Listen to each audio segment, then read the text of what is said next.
안녕하세요.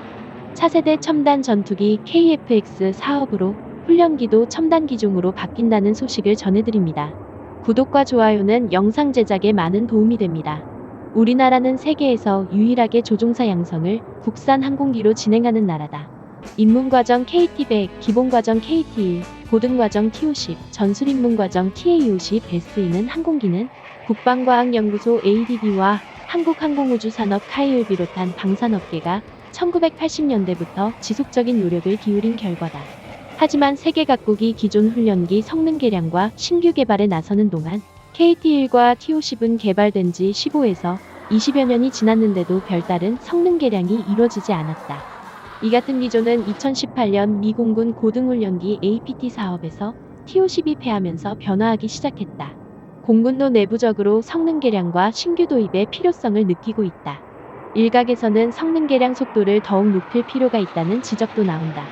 F-35A와 한국형 전투기 KF-X 도입에 따른 훈련기의 성능 개량 필요성과 미래 전력 공백을 최소화하기 위한 성능 개량 시기를 판단해야 한다며 연구 용역 결과를 적절한 시기에 성능 개량 소요를 제기할 수 있는 근거로 활용하겠다고 밝혔다. 2020년대 이후 미래 공군력 운용에 대한 고민도 엿보인다. 공군은 훈련기에서 전투기까지 국내 개발된 항공기에 대한 전반적 관리 방안을 연구한다고 언급했다. 질적으로는 F-35A와 F-15K, KF-16 등 미국산 전투기가 공군의 주력이지만 수적으로는 KT-1과 T-50 계열을 포함한 국산 항공기가 다수를 차지한다. 현재 운용 중인 국산 항공기의 잔존 가치와 운영비를 토대로 성능 개량 필요성과 시기를 점검하는 것은 공군력 구조를 유지하는 데 필수다. KT-1과 T-50을 대체할 훈련기 개발을 준비하는 성격도 있다. 실제로 미국의 T-7A를 비롯해 훈련기를 새로 개발하는 사례가 늘고 있다. 이탈리아 레오나르도사는 M345와 M346FA를 시장에 내놓고 있다. 경전투기인 M346FA는 중남미를 중심으로 근접 항공 지원 임무를 수행할 수 있는 훈련용 항공기 수요가 늘어나고 있다는 점에 차관해 개발됐다. 고등훈련기의 특징을 갖고 있지만 전투기보다 적은 비용으로 작전 임무를 수행하는 것이 가능하다. 레오나르도사가 개발한 사격 통제 레이더도 탑재했다. 중등훈련기와 공격기의 기능을 갖춘 것으로 알려진 M345는 터보프롭 항공기보다 운영 유지비가 저렴하다는 점을 앞세워 시장 공략을 진행 중이다. 이탈리아 공군이 도입해 1982년부터 운용한 MB339 훈련기를 대체할 예정이며 다른 국가들도 관심을 보이는 것으로 알려졌으나 상세한 내용은 공개되지 않고 있다. 국산 항공기 성능 개량이 현실화되면 T-50 계열이 가장 먼저 진행될 가능성이 제기된다. T-50A TA-50 블록이라는 전례가 있기 때문이다. 미 공군 훈련기 사업 당시 카이는 로키드 마틴과 함께 미 공군의 T-50A를 제안한 바 있다. F-35, F-22 전투기 조종사를 양성하기 위해서는 다기능 위상 배열 A사 레이더를 사용하는 전술훈련과 공중급유 훈련 등을 할 수 있는 훈련기가 요구됐다. T-50A는 이 같은 훈련을 할 수 있도록 전자장비와 훈련용 소프트웨어를 개량하고 공중급유구를 신설했으며 연료 탱크를 추가 장착해 장거리 비행이 가능하도록 했다. TA-50 블로기는 기존 전술임무용으로 운용 중인 TA-50보다 조향 기능과 야간 임무 수행 능력 등이 향상됐다. 전투 훈련 효과를 강화하기 위해 기동성이 강화된 FA-50 형상이 적용됐다.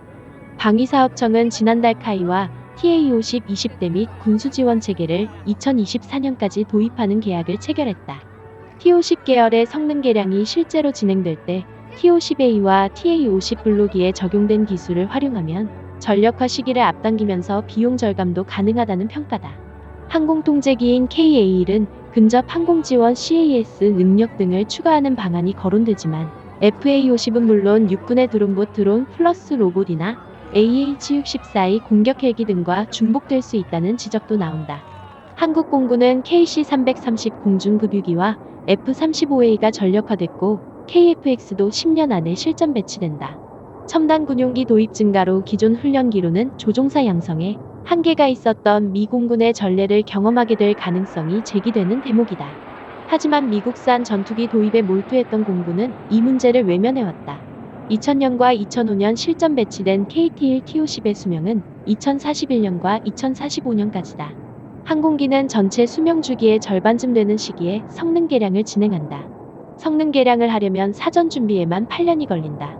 이를 감안하면 2013년을 전후로 성능 개량 사업을 위한 소요제기와 사업 추진 기본 계획 등이 수립되어 올해부터 실제 사업을 진행했어야 했다.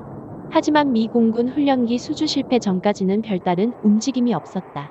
KT-1과 TO-10은 공군의 조종사 양성 체계를 혁신한 1등 공신이다. 하지만 F-35A와 KF-X 도입이 진행되는 2020년대 공군 전력 유지를 위해서는 기존보다 한 단계 향상된 성능을 갖춘 훈련기가 필요하다. 첨단 기종을 제대로 운용할 수 있는 조종사가 제때 양성되지 않으면 전투력 저하는 불을 보듯 뻔한 일이다. KF-X나 F-35A만 바라보는 공군의 변화가 요구되는 이유다. 감사합니다.